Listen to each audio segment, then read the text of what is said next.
नमस्कार विद्यार्थी मित्रांनो, स्कॉलरशिप आणि बरंच काही या आपल्या यूट्यूब चॅनलमध्ये तुम्हा सर्वांचं पुन्हा एकदा मनापासून स्वागत। आपण इयत्ता दुसरी आणि तिसरीसाठी मंथनचे बरेचसे व्हिडिओ बनवलेले आहेत।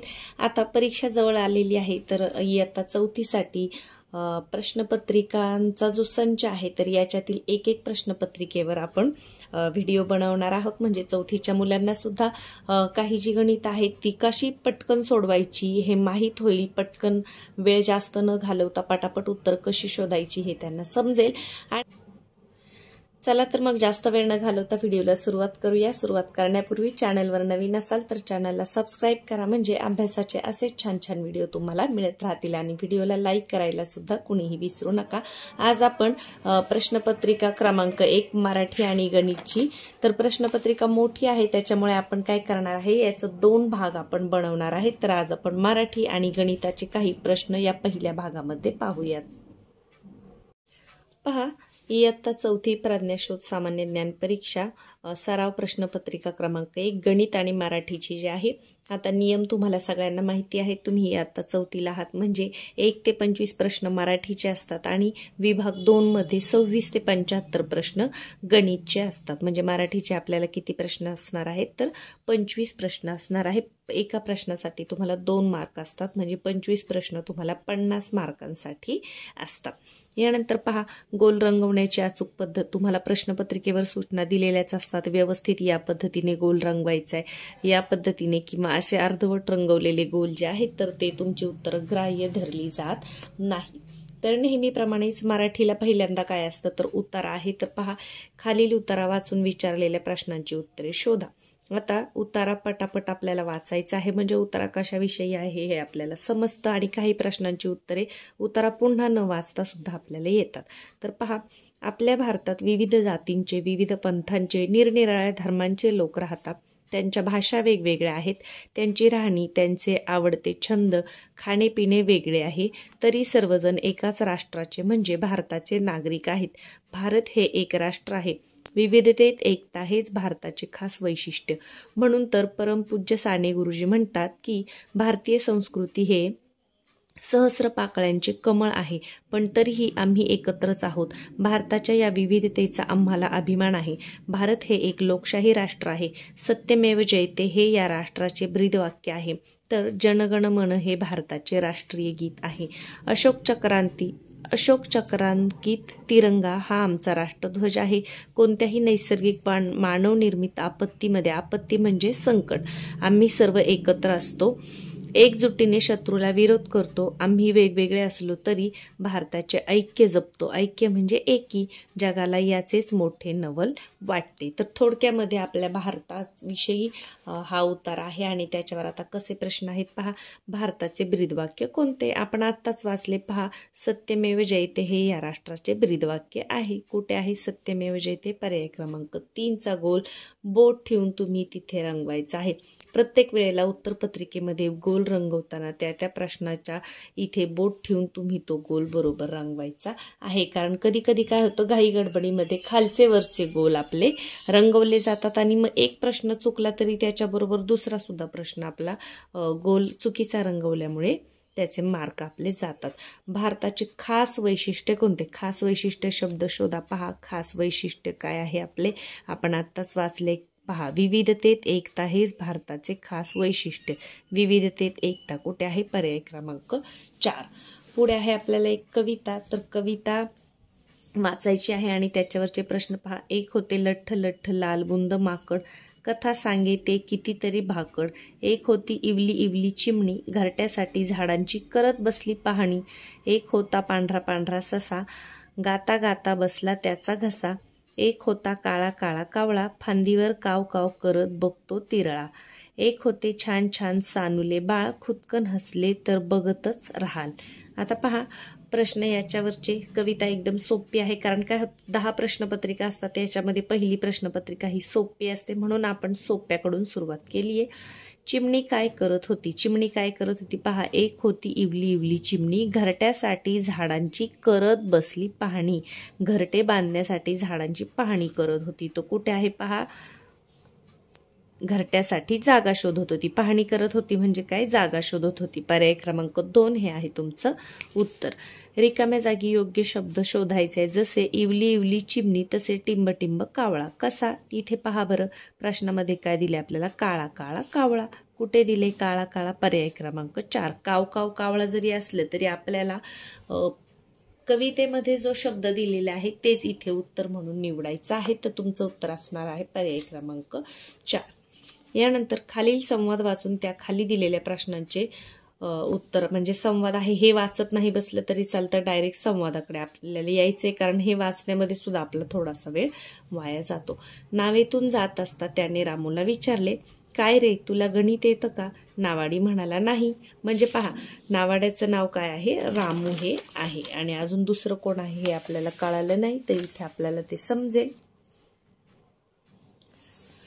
पंडित दुसरा आहे तो आहे पंडित. पहा, पंडित म्हणाला, अरे रे तुझा पाव जन्म फुकट गेला. बरं तुला भूमिती येत असेलच ना? नावाडी म्हणाला नाही, तेही येत नाही. पंडित म्हणाला नाही, तर मग तुझा अर्धा जन्म फुकट गेला. बरं निदान ज्योतिष तरी येतं? नावाडी त्रासिकपणे म्हणाला, नाही हो, तेही नाही येत. काय म्हणतोस, ज्योतिषही येत नाही? अरे रे, मग तर तुझा पाऊण जन्म फुकट गेला रे बाबा. पंडित महाराज, ते पहा वादळ सुटले, लाटा उसळू लागल्या, नावेतही पाणी शिरू लागले. तुम्हाला पोहता येतं ना?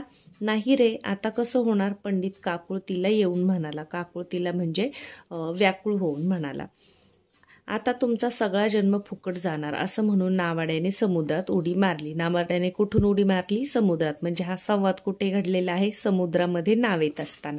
पहा, पहिलाच प्रश्न आहे, वरील संवाद कोठे घडला असावा?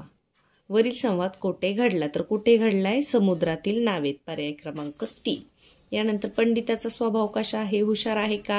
हुशार तो आहे, पण तो कसा आहे, तर गर्विष्ठ आहे. म्हणजे पर्याय क्रमांक 3 हे असणार आहे तुमचं उत्तर. मन मिळवा असा त्याचा स्वभाव नाही. पहा, संवादावरचे प्रश्न झाल्यानंतर आपल्याला असतो तो सुसंगत वाक्यांचा परिच्छेद, आणि आपण शिकलोय 2री आणि 3री मध्ये सुसंगत वाक्याचा परिच्छेद पहिलंच वाचून लगेच उत्तर सोडवायचं नाही, त्याच्या खालची सुद्धा वाक्य वाचायची आहेत. पहा, टिंबटिंब या प्राण्याला पाय नसतात. आपल्याला बऱ्याच वेळा काय वाटतं, सापाला पाय नसतात, गांडुळाला नसतात, मग पटकन साप निवडायचं नाही, तर खाली कोणाचा उल्लेख दिलाय ते पाहायचे. तर पहा, त्या प्राण्याला शेतकऱ्याचा टिंबटिंब म्हणतात, हा पण सोडवू नका. गांडूळ शेतातील जमीन टिंबटिंब करतो. म्हणजे हे वरची जे 2 वाक्य आहेत ते कशाविषयी आहेत? गांडुळाविषयी. गांडूळ शेतातील जमीन कशी करतो? भुसभुशीत करतो. पर्याय क्रमांक 3. त्याच्यानंतर पहा, त्या प्राण्याला शेतकऱ्याचा काय म्हणतात? गांडुळाला मित्र म्हणतात. मग इथे पहिल्या नंबरला कोणतं उत्तर येणार आहे तुमचं? तर गांडूळ हे उत्तर येणार आहे. सापाला सुद्धा पाय नसतात, परंतु खालची जी 2 वाक्य आहेत ती कोणाविषयी आहेत? गांडुळाविषयी आहेत. म्हणून आपल्याला पहिलं जे वाक्य आहे 7 क्रमांकाचं, तिथे कोणता शब्द निवडायचा आहे? गांडूळ हा शब्द निवडायचा आहे. म्हणजे पर्याय क्रमांक 4. म्हणून सुसंगत वाक्यांचा परिच्छेद आला की जी 3ही वाक्य आहे ती व्यवस्थित वाचा, त्यांचा एकमेकांशी संबंध असतो, आणि मग योग्य ते उत्तर आपल्याला निवडायचं आहे. म्हणजे एकाच कशाची तरी माहिती या 3ही वाक्यांमध्ये दिलेली असते. पुढे पहा, खालील वाक्यात कोणते विरामचिन्ह वापरता येणार नाही? अरे रे, पण असं रस्त्याला घाबरून कसं चालेल? पहा, तोंडची वाक्य आहेत म्हणजे आपल्याला दुहेरी अवतरण चिन्ह लागणार आहे. अरे रे आहे म्हणून आपल्याला उद्गारवाचक चिन्ह लागणार आहे. स्वल्पविराम सुद्धा लागणार आहे. परंतु आपल्याला इथे प्रश्न विचारलाय का घाबरून कसं चालेल? हा प्रश्न नाही विचारलेला, त्याच्यामुळे इथे प्रश्नचिन्ह वापरता येणार नाही. पुढचा प्रश्न पहा, मिलिंद या शब्दाचा समानार्थी शब्द पर्यायातून शोधा. आता काही दिवसांपूर्वी आपण एक समानार्थी महत्त्वाच्या शब्दांचा व्हिडिओ बनवलेला आहे, जे शब्द परीक्षेमध्ये वारंवार विचारले जातात. त्याच्यामध्ये होतं पहा, मिलिंद म्हणजे काय? तर भुंग्याला समानार्थी शब्द आहे. अली, मिलिंद, भृंग हे तर काय आहे? पर्याय क्रमांक 4 हे आहे तुमचं उत्तर. हा शब्द बऱ्याच वेळा विचारला जातो. खाली दिलेल्या डावीकडील शब्दाचा विरुद्धलिंगी शब्द शोधायचा आहे. लेखक, लेखकचं काय होईल? लेखिका. पुढचा प्रश्न पहा, खालील अर्थाची म्हण निवडून म्हणजे म्हणीचा योग्य पर्याय पाहायचा आपल्याला. अनुकूल परिस्थितीचा फायदा उठवता न येणे म्हणजे काय? दोघांचे भांडण तिसऱ्याचा लाभ का? नाही. तर दैव देते कर्म नेते म्हणजे देवाने दिले पण आपल्याला त्याचा फायदा उठवता आला नाही म्हणजे पर्याय क्रमांक 2 हे असणार आहे तुमचं उत्तर. आणि एकदा आपल्याला पर्याय सापडला, बहुपर्याय नसतील तर बाकीचे पर्याय आपण चेक करत बसायचं नाही कारण त्याच्यामध्ये आपला वेळ वाया जातो. पुढे शुद्ध शब्दाचा पर्याय पहा. संगीतमध्ये गला पहिली वेलांटी नसते, राष्ट्रीयमध्ये पण दुसरी वेलांटी पाहिजे होती, सह्याद्रीमध्ये पण दुसरी वेलांटी पाहिजे होती. मग शुद्ध शब्द कोणता आहे? न्यायाधीश. न्यायाधीशमध्ये धला दुसरी वेलांटी आहे. हे तीनही शब्द लिहिताना चुकले आहेत किंवा चुकीचे दिलेले आहेत. तर आपलं उत्तर काय आहे? शुद्ध विचारले का अशुद्ध ते व्यवस्थित पाहायचे. शुद्ध शब्द विचारलाय म्हणून आपण पर्याय क्रमांक 4 हे उत्तर म्हणून निवडणार. पुढे पहा. दंड या शब्दाचे 2 वेगवेगळे अर्थ असणारी जोडी शोधा. शिक्षा होणे, आता हे वेगवेगळे अर्थ आहे का? नाही. तर दंड म्हणजे शिक्षा आणि दंड म्हणजे बाहू. बाहू म्हणजेच हात म्हणजे पर्याय क्रमांक 2 हे आहे तुमचं उत्तर. काठी मारणे दंड शिक्षा असं होत नाही. चुकीच्या जोडीचा पर्याय पहा. आता समूहदर्शक शब्द आहेत. गवताची पेंडी बरोबर आहे. विमानांचा ताफा असतो, विमानाचा इथे वैमानिक दिलाय म्हणजे चुकीची जोडी हीच आहे पर्याय क्रमांक 2. पटापट उत्तर शोधून पुढे जायचं आहे म्हणजे गणित सोडवायला आपल्याला वेळ उरतो. आंब्याच्या झाडांची काय असते? राई असते. आमराई म्हणतात आंब्यांच्या झाडांची राई. जाळी कशाची असते? करवंदाची जाळी असते. गाथण कशाची असते? काजूंची गाथण असते. त्याच्यानंतर आढी कशाची असते? पिकत घातलेल्या आंब्यांची आढी असते. वर्णमालेनुसार खालील शब्दांचा क्रम लावल्यास तिसऱ्या क्रमांकावर कोणता शब्द येईल? आता वर्णानुक्रमे लावताना आपल्याला अ आ ईचा क्रमपाठ पाहिजे. पहा, ग ग ग ग सगळीकडे ग आहे म्हणजे हे सगळं सारखंच येईल. मग आपल्याला दुसरं अक्षर बघायचं. मग पहा, क ख ग घ च छ ज झ ज ज पहिला आलाय म्हणजे हे 1 नंबरला येणार. त्याच्यानंतर र पहा, र दोन ठिकाणी र आलाय म्हणजे हा शेवट येणार व वाला हा पहिला येणार. मग ह्या 2 मध्ये आता 2 नंबरला कोण येते आणि मग 3 नंबरला कोण येते? तर र इथे सारखा आहे त्याच्यामुळे हे 2 नंबरला आपल्याला पकडायचे आहेत. मग आता ह्याच्यामध्ये अगोदर कोणाला घ्यायचं? तर पहा, म आणि ज मध्ये ज पहिला येतो म्हणून हा दुसऱ्या नंबरला येईल आणि तिसऱ्या नंबरला कोणता शब्द येईल? हा म वाला म्हणजे पर्याय क्रमांक 1 हे आहे आपलं उत्तर. तर या पद्धतीने जेव्हा अक्षर पहिलं सारखंच असतं तेव्हा दुसरं अक्षर पाहायचं आहे. जेव्हा 2 अक्षर सारखी असतात जसं इथं ग र, इथे सुद्धा ग र, इथे सुद्धा ग र म्हणजे दुसरं अक्षर जर इथे सारखं आलं तर या दोघांमध्ये पुढचं जे अक्षर आहे ते पहिलं कोणतं आलंय ते पाहायचंय. तर इथे ज पहिलं आलेलं आहे म्हणून हे 2 नंबरला येणार आणि म नंतर आले, म जच्या नंतर येतं म्हणून हा जो शब्द आहे हा 3 नंबरला येणार आहे. आपलं उत्तर आहे पर्याय क्रमांक 1. पंडित नेहरू भारताचे पंतप्रधान होते. या वाक्यातील उद्देश विभाग कोणता? उद्देश विभाग म्हणजे आपल्याला कर्ता जिथे दिलेला असतो तो असतो उद्देश विभाग. तर पंडित नेहरू हा आहे या वाक्याचा उद्देश विभाग आणि भारताचे पंतप्रधान होते हे काय आहे? विधेय आहे. पुढील शब्दासाठी कोणता शब्द समूह निवडाल? तर पहा, शिलालेख. शिलालेख म्हणजे काय? दगडावर कोरलेला लेख. लाकडावर किंवा दगडाचे प्रकार असं होत नाही. शिलालेख, शिला म्हणजे दगड, लेख म्हणजे कोरलेले. मग दगडावर कोरलेले लेख म्हणजे त्याला म्हणतात शिलालेख. पुढे पहा, खालील पर्यायातून चुकीच्या जोडीचा पर्याय शोधा. राष्ट्रीय प्राणी सिंह. पहा, पहिलाच पर्याय सापडलाय. राष्ट्रीय प्राणी कोणता आहे? वाघ आहे आणि जंगलाचा राजा कोणाला म्हणतात? सिंह म्हणतात म्हणजे चुकीचा पर्याय आहे पर्याय क्रमांक 1. खालीलपैकी भूतकाळी वाक्य कोणते आहे? आता वाक्य वाचत बसलं नाही तरी चालेल. पहा, होता. होता हा शब्द भूतकाळी असेल, भविष्यकाळी आहे, वर्तमान काळ आहे, वर्तमान काळ असं जरी तुम्ही केलं तरी तुमची पटापट सोडून होणार आहे. पहा, वर्तमान हा काय आहे? भविष्य आणि होता म्हणजे हे वाक्य कोणतं असणार आहे? भूतकाळी वाक्य असणार. इथे प्रत्येक वाक्य वाचत बसण्याची सुद्धा गरज नाही. परीक्षेला जेव्हा आपल्याला पटापट प्रश्न सोडवायचे असतात त्यावेळेला अशा ट्रिक्स आपल्याला वापरायच्या आहेत. पुढे आहे ती जाहिरात वाचून आपल्याला उत्तर द्यायची आहेत. पहा, वाडराज वॉटर पार्क. वॉटर पार्कची जाहिरात आहे. पहा, जाहिरात कशाच्या संदर्भात आहे? दिसतंय आपल्याला वॉटर पार्क. वॉटर पार्कचे खालीलपैकी कोणते वैशिष्ट्य आहेत? तर पहा, इथे दिलेलं आहे लहान मुलांसाठी किड्स किंगडम आहे का? आहे. 50 फूट उंच थ्रिल राईड्स आहे. 30,000 स्क्वेअर फूटचा भव्य वेव्ह पूल आहे. म्हणजे काय? सर्व पर्याय बरोबर. यानंतर पुढे पहा, खालील पर्यायातून चुकीची जोडी शोधायची. वेबसाईट म्हणजे गणकयंत्र नाही. गणकयंत्र म्हणजे ज्याला आपण कॅल्क्युलेटर म्हणतो. गणक म्हणजे मोजणे, यंत्र म्हणजे मोजणारे यंत्र, मग त्याला काय म्हणतात? कॅल्क्युलेटर म्हणतात. तर पहिलीच जोडी आपल्याला चुकीची सापडलेली आहे. आता गणिताचा विभाग सुरू झालाय. गणितामध्ये आपल्याला 50 प्रश्न असतात, 100 मार्कांसाठी. तर पहा, आपण याच्यातले अर्धे प्रश्न आजच्या व्हिडिओमध्ये पाहणार आहोत. राहिलेले थोडे प्रश्न आपण दुसऱ्या व्हिडिओमध्ये पाहूया, म्हणजे व्हिडिओ खूप जास्त मोठा होत नाही. पहा, खालीलपैकी कोणत्या वर्षी फेब्रुवारी महिन्यात एकच वार 5 वेळा येईल? आता कॅलेंडर बेसिकवरचे व्हिडिओ आपण बनवलेले आहेत इयत्ता 3री 2रीसाठी. ते व्हिडिओ तुम्हाला सुद्धा जरूर कामी येणार आहेत. तर काय असतं, फेब्रुवारी महिना जर लीप वर्ष असेल तर 29 दिवसांचा फेब्रुवारी महिना असतो आणि 29 दिवसांच्या महिन्यामध्ये 1 तारखेचा वार 5 वेळा येतो. बाकी सगळे वार 4-4 वेळा येतात. तर फेब्रुवारी लीप कुठे आहे पहा, तर 2000 हे वर्ष लीप आहे. म्हणजे ज्याला आपण पाहिलं, ज्या सालाला 4ने पूर्ण भाग जातो त्याला लीप वर्ष म्हणतात. पण मग लक्षात कसं ठेवायचं पहा, 2000 लीप वर्ष आहे, मग 4चा पाढा लक्षात ठेवा. 2004 हे पण लीप वर्ष आहे. 4 दुने 8 हे पण लीप वर्ष आहे. म्हणजे 2008 मध्ये 29 दिवस असणार आहेत आणि त्या फेब्रुवारी महिन्यामध्ये 1 वार 5 वेळा येणार आहे. 9 किंवा 11 येणार आहे. पहा, 2000, त्यानंतर 2004, नंतर 8, नंतर 4 त्रिक 12, नंतर 16, त्यानंतर 20, आत्ता मागे गेलं मागच्या वर्ष 24, हे सुद्धा लीप वर्ष होतं. तर तुम्ही 4चा पाढा जरी लक्षात ठेवला 2000च्या पुढे तरी हे तुमचं बरोबर येणार आहे. आपलं उत्तर काय आहे? पर्याय क्रमांक 2. फेब्रुवारी 2008 या महिन्यामध्ये 1 वार 5 वेळा येईल आणि तो कोणता येईल? 1 तारखेला जो वार असेल तो वार 5 वेळा येतो.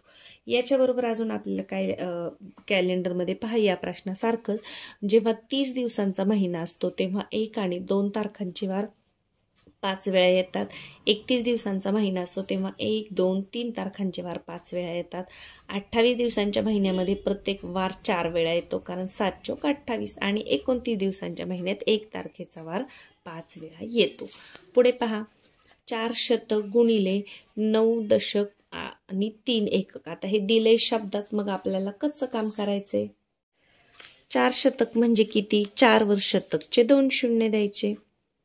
पहा, शतक म्हणजे 100 गुणिले 9 दशक म्हणजे 90 आणि 3 एकक म्हणजे 93. 90 आणि 3 किती होतात? तर 93. म्हणजे 400 गुणिले 93. आता हा गुणाकार अगदी सोपा आहे. आपण असं न मांडता उलट जरी मांडलं तरीही चालतं. म्हणजे आपण आता 93चा पाढा किंवा 1-1नी गुणत बसायचं नाही. अशा वेळेला काय करायचं? 93 गुणिले 400 मांडताना असं मांडायचं. मग हे 2 शून्य, आपण शून्याचे गुणाकार शिकलो, हे 2 शून्य असे ठेवून द्या आणि उरलेला गुणाकार 4ने करा. 4 त्रिक 12, 2 हातचा आला 1, हातचा आला 1, 4 9 36 आणि 1 37. आपलं उत्तर किती आले? 37,200. तर असं करत न बसता या पद्धतीने करा. जेव्हा शून्याचे गुणाकार असतात 2 शून्य ठेवून द्या आणि उरलेल्या एका अंकाने गुणून घ्या. 37,200 कुठे आहे पहा? 37,200 पर्याय क्रमांक 2 हे आहे तुमचं उत्तर. पुढे पहा, विस्तारित मांडणीने तयार होणारी संख्या आपल्याला सांगायची. 90,000 अधिक 7 अधिक 800 अधिक 9,000 आणि 0. आता या शून्याचं तर काय नाही, पहिला मोठा अंक मांडून घ्या. 90,000 अंक मांडताना एकक खाली एकक मांडायचे आहे. त्यानंतर काय आहे? 9,000, त्यानंतर आहे 800. एका खाली एक मांडलं म्हणजे आपली चूक होत नाही आणि हा शून्य नाही मांडला तरी चालणार आहे. मग पहा, बेरीज करून घ्या. 7, मग 0शी 0, 8शी 8, 9शी 9 आणि या नावाशी पुन्हा 9. 99,708 कुठे आहे पहा? 99,708 पर्याय क्रमांक 1 हे आहे आपलं उत्तर. पुढचा प्रश्न पहा, 928 भागिले 29. आता आपण आडवा भागाकार शिकलोय, कसं करायचं पहा. 928 भागिले 29. 29चा पाढा तुम्हाला येत असेल तर म्हणा. 29 1 29, 29 2 58, 29 त्रिक 87, 29 त्रिक 87. 87च्या पुढे मोजा. 88, 89, 90, 91, 92. किती उरले? 5 आणि 29 2 58. म्हणजे काय आलं उत्तर? 32. आता इथे जरी तुम्हाला पाढा येत नसेल तरी एकक स्थानच्या अंकावरून तुम्ही हे पर्यायातून शोधू शकता. कसं पहा, 29ला आपल्याला उत्तर किती पाहिजे? 928. म्हणजे एकक स्थानी किती आलं पाहिजे? 8 आलं पाहिजे. मग पहा, 30ने जर गुणला आपण इथे 30ने 29 गुणिले 30 केलं तर एकक स्थानी आपल्याला 0 येईल, त्याच्यामुळे इथे 0 आहे का नाही, म्हणजे हे उत्तर नाही. 31ने गुणलं 31, तर पहा 9 1 9, इथे 9 आहे का नाही, म्हणजे हे सुद्धा उत्तर नाही. 2ने जर गुणलं इथे म्हणजे 32ने गुणलं तर पहा 9 2 18, एकक स्थानी 8 येते, म्हणजे हेच आपलं उत्तर असणार आहे. 6ने जर गुणलं 26ने तर 6 9 54, म्हणजे इथे 4 आलं असतं. म्हणजे जरी तुम्हाला 29चा पाढा येत नसेल तरी एकक स्थानच्या अंकावरून तुम्ही सहज उत्तर शोधू शकता. इथे एका एका अंकाने गुणत बसण्याची किंवा पाढा म्हणण्याची सुद्धा गरज नाही. पहा 9 2 18, म्हणजे 32ने जर गुणलं तर एकक स्थानी 8 येते, म्हणजे आपलं उत्तर काय आहे 32. आणि इथे सुद्धा आपण भाग देऊन पाहिलं किती आले उत्तर आपलं 32. पाढे येत असतील तर अगदी उत्तम. पर्याय क्रमांक 3 हे असणार आहे तुमचं उत्तर. पुढे पहा 7 5 1 हे अंक कमीत कमी एकदाच वापरून मिळणाऱ्या लहानात लहान 4 अंकी संख्येतून 3 अंकी सर्वात लहान संख्या वजा केल्यास कोणती संख्या येईल. आता अंक किती दिलेत आपल्याला 3 दिलेत आणि 3 अंकामधून आपल्याला लहानात लहान 4 अंकी संख्या वजा करायची.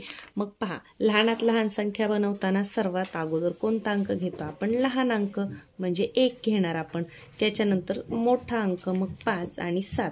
आता ही किती अंकी झाली, ही तर 3च अंकी झाली. आपल्याला 4 अंकी बनवायची, मग जो लहान अंक आहे तो अजून एकदा वाढवा. ही झाली आपली 4 अंकी लहानात लहान संख्या हे अंक वापरून. आणि यातून काय 3 अंकी सर्वात लहान संख्या वजा करायची. 3 अंकी सर्वात लहान संख्या कोणती आहे, 100 ही आहे. तर वजा करा, 7च राहतील. 5तून 0 गेले 5, 1तून 1 गेला 0 आणि 1शी 1, म्हणजे 1057 हे आहे आपलं उत्तर. तर कुठे आहे 1057, पर्याय क्रमांक 3. पुढे पहा सोबतच्या आकृतीत असणाऱ्या मूळ संख्यांची एकूण बेरीज किती. तर याच्यामध्ये जे दिलेल्या मूळ संख्या त्या शोधा. त्याच्यासाठी तुम्हाला मूळ संख्या पाठ असायला हव्यात 1 ते 100 पर्यंतच्या. तर त्या कोणत्या आहेत, 2 3 5 7 11 13 17 19 23 29 31 37 41 43 47 53 59 ते 47 आली. पहा मी लिहून घेते. 61 67, हे पहा इथे 67 सुद्धा आलेली आहे.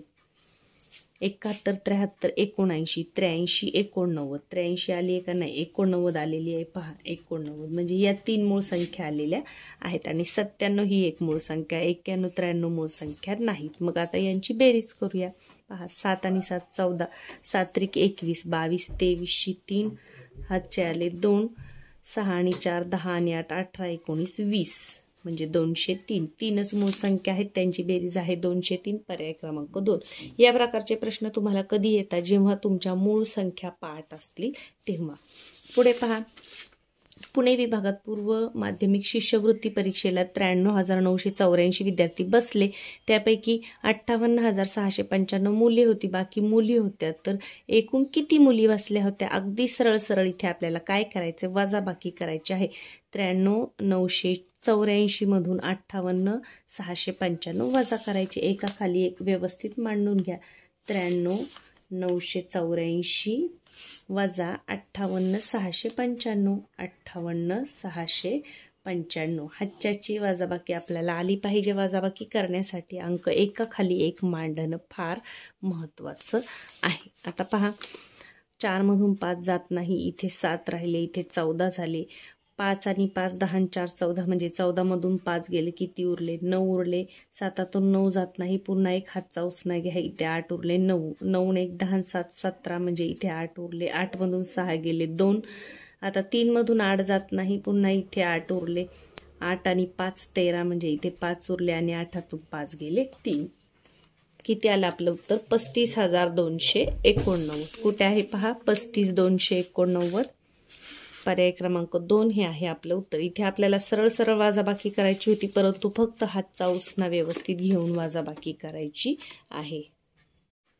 पुढे पहा या संख्येतील 3 या अंकाची दर्शनी किंमत आणि 6 या अंकाची स्थानिक किंमत यातील फरक किती. फरक म्हणजे वजाबाकी करायची. पहा 3ची दर्शनी किंमत 3च आणि 6ची दर्शनी किंमत 6ची स्थानिक किंमत किती आहे, एकक दशक. दशक म्हणजे 60, 6 दशक म्हणजे 60. 60 मधून 3 गेले, कच्चं काम न करता तोंडी सुद्धा आपण करू शकतो. 60 मधून 3 गेले किती उरतात, 57. पर्याय क्रमांक 3 हे आहे आपलं उत्तर. शक्यतो तोंडी आकडेमोड करायला शिका, यामुळे आपला पेपर पटापट कव्हर होण्यासाठी आपल्याला मदत होते. आता 75,442 ही संख्या देवनागरी संख्या चिन्हात कशी लिहाल? देवनागरी म्हणजे मराठी आपली. मग पहा कुठे आहे 75,412 मराठीमध्ये कुठं लिहिले 75,412, इथे 512 लिहिले. पहा इथे 142 लिहिले आणि 75,412 म्हणजे पर्याय क्रमांक 4 हे आहे आपलं उत्तर. पुढचा प्रश्न पहा. आता रिकाम्या चौकटीच्या जागी कोणती संख्या येईल? पहा वजाबाकी आहे अपूर्णांकाची 37 छेद समान आहे इथे 37. मग 53 मधून काय वजा केलं तर 24 उरेल. मग याच्यासाठी काय करायचं? 53 मधून 24 वजा केलं तरी तुम्हाला इथली संख्या मिळणार आहे. 53 वजा 24 करा. पहा 3 मधून 4 जात नाही, हातचा उसना घ्या, 13 झाले. पहा 4 आणि 6 10 म्हणजे 6 आणि 7 8 9 9 उरतील. 9 आणि 4 13 आणि 4तून 2 गेले 2. वजाबाकी तुम्ही तुमच्या पद्धतीने कशी करू शकता किंवा 4च्या पुढे 13 येईपर्यंत मोजा. 29 म्हणजे 53 मधून 29 वजा केले तर 24 उरणार आहेत. पर्याय क्रमांक 3 हे आहे तुमचं उत्तर. आता या संख्या चढत्या क्रमाने मांडल्या असता क्रमाने येणारी चौथी संख्या कोणती? आता या प्रश्नामध्ये चढता क्रम लावत बसायचं नाही. पहा 1 2 3 4 संख्या किती दिल्या? 4च दिलेत आणि विचारलंय कोणती? चौथी म्हणजे शेवटची संख्या विचारली. मग चढत्या क्रमाने मांडताना सुरुवातीला छोटा अंक, त्यानंतर थोडा मोठा, मग थोडा मोठा आणि सर्वात मोठा, म्हणजे शेवटी काय येणार आहे?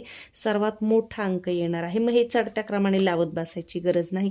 पहा 68 67 पहिले 2 अंक पहा 68 67 68 67 म्हणजे हे 67 वाले सुरुवातीला येणार.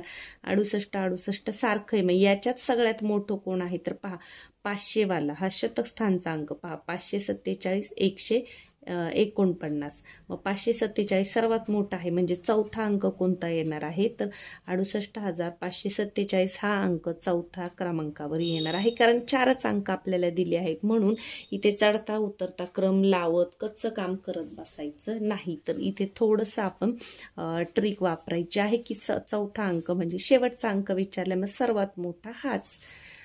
आता पहा 48,318 अधिक 21,789 शब्दामध्ये दिले ते तुम्हाला अंकामध्ये व्यवस्थित मांडायचे. 48,318 अधिक बेरीज आहे 21,789 21,789 मांडताना अंक एकाखाली एक मांडायचे आहेत म्हणजे आपलं उत्तर चुकत नाही. 8 आणि 8 16 आणि 1 1707 हातचाला 1 8 आणि 2 10 0 हातचाला 1 7 आणि 3 10 आणि 1 1101 हातचाला 1 8 आणि 2 पुन्हा 10 0 हातचाला 1 4 5 6 आणि 7 म्हणजे 70,107. कुठे आहे 70,107? पहा पर्याय क्रमांक 3. पुढे पहा. आता इथे आहे पदावली. पदावलीवर सुद्धा मी सेपरेट व्हिडिओ बनवला आहे इयत्ता 3री साठी, तर तुम्ही तो सुद्धा पाहू शकता. जेव्हा सगळी चिन्ह मिक्स येतात तेव्हा काय करायचंय? अगोदर भागाकार मग गुणाकार म्हणजे कंचे भागू बेव कंस सोडवायचा, भागाकार करायचा, गुणाकार करायचा, मग बेरीज, मग वजाबाकी.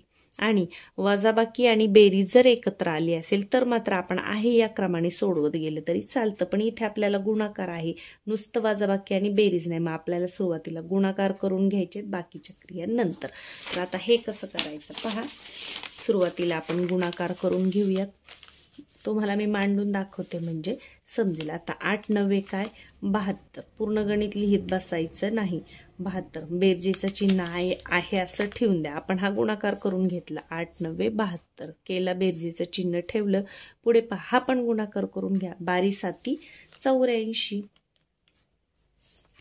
आणि मध्ये मग काय मांडायचे अधिक 12. इथे अधिक 12 आहे. आता पहा आणि इथे वजाचं चिन्ह आहे असं म्हणजे 8 9 72 अधिक 12 वजा 12 गुणिले 7 तो आपण गुणाकार करून घेतला. मग आता बेरीज आणि वजाबाकी आली मग आहे या क्रमाने केले तरी चालतं. 2 आणि 2 किती 4 7 आणि 1 किती 8 म्हणजे 84 वजा चिन्ह आहे असं 84. 84 मधून 84 गेले किती उरतात 0 म्हणजे पर्याय क्रमांक 4 हे असणार आहे तुमचं उत्तर.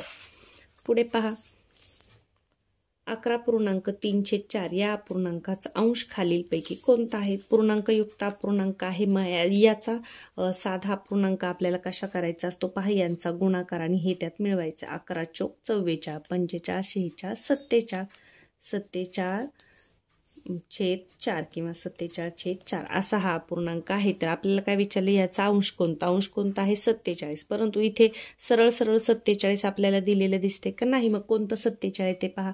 11 3 33, 33 आणि 4 47 होतात का? नाही. 11 चौक 44, 45 46 47 म्हणजे पर्याय क्रमांक 2 हे आहे तुमचं उत्तर. तुम्हाला 47 हे उत्तर आले, परंतु हे तुम्हाला इथे कुठेच दिसणार नाही. तर तुम्हाला हे जी क्रिया आहे ती या करून 47 कुठे येते हे बघायचं आहे.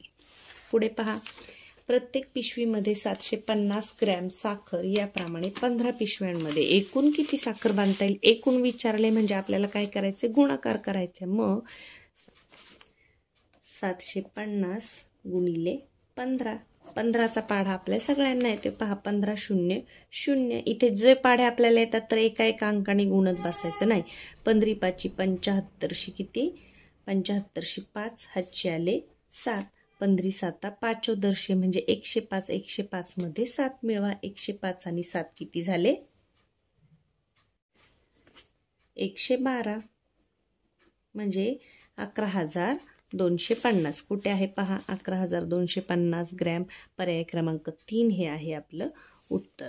पुढे काय आहे? आपल्याला वजाबाकी दिलेली आहे. सरळ सरळ पहा. एकाखाली एक अंक मांडून घ्या, किंवा इथे जरी तुम्हाला करता आली तरी पहा 2 मधून 1 गेला. 1 आडवी सुद्धा करता आली पाहिजे, पण आपण उभी मांडून घेऊ, कारण सगळ्यांनाच आडवी वजाबाकी येईलच असं नाही. जर तुम्हाला वाटते की आपल्याला आडव्या पद्धतीने जमणार नाही तर उभं मांडून घ्या. 2तून 1 गेला 1, 3तून 2 गेला 1, 0, 4तून 3 गेला 1 आणि 1. 11 0 11 कुठे दिसते असं? 11 0 11. पर्याय क्रमांक 2 हे आहे तुमचं उत्तर. पुढे पहा. 2.25 हा अपूर्णांक कसा लिहाल? आता पहा. 2.1/4, 2.2/8, 2.3/12 आणि सर्व पर्याय बरोबर. आता 2.25 हा असा लिहितच 2.1/4. पण इथे थोडंसं निरीक्षण करा. पहा, हा जो दिलेला आहे 2.2/8, 2.2/8चाच अर्थ कसा होतो? पहा, हे 2/8 आपल्याला छोटे करता येतात, म्हणजे बे 1 बे आणि बे 4. म्हणजेच हा कसा पुन्हा तयार झाला? 2.1/4 पहिल्यासारखाच तयार झाला. तसंच तिसरा पण पहा. 2.3/12, 2.3/12. याला आपल्याला संक्षिप्त रूप देता येतं. कसं? 3 1 3, 3 4 12. म्हणजे हा सुद्धा कसा झाला? 2.1/4. म्हणजे हे सगळेच काय आहे तर 2.25 असे आहेत. तर याचं उत्तर काय आहे? सर्व पर्याय बरोबर.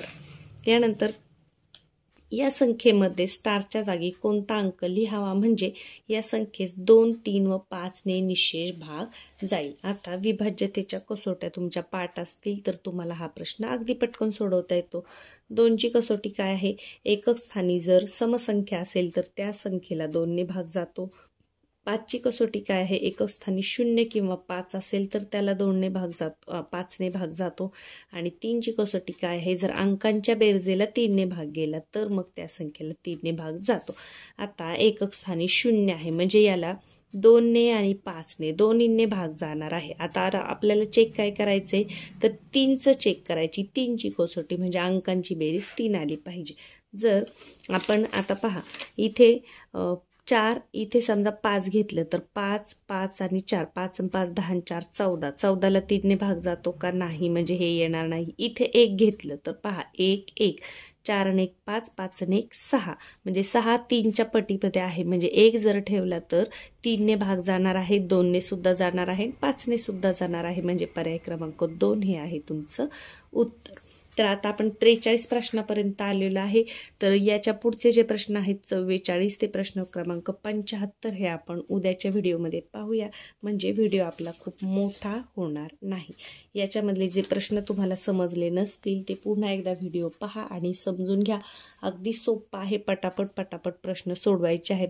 जेव्हा आपल्याला मोठा गुणाकार करायचा असतो तेव्हा एकक स्थानच्या अंकावरून जो पर्याय आहे पर्यायातून उत्तर ओळखायला शिकायचं आहे. चला तर मग व्हिडिओला लाईक करून घ्या आणि उद्याचा भाग पाहायला विसरू नका.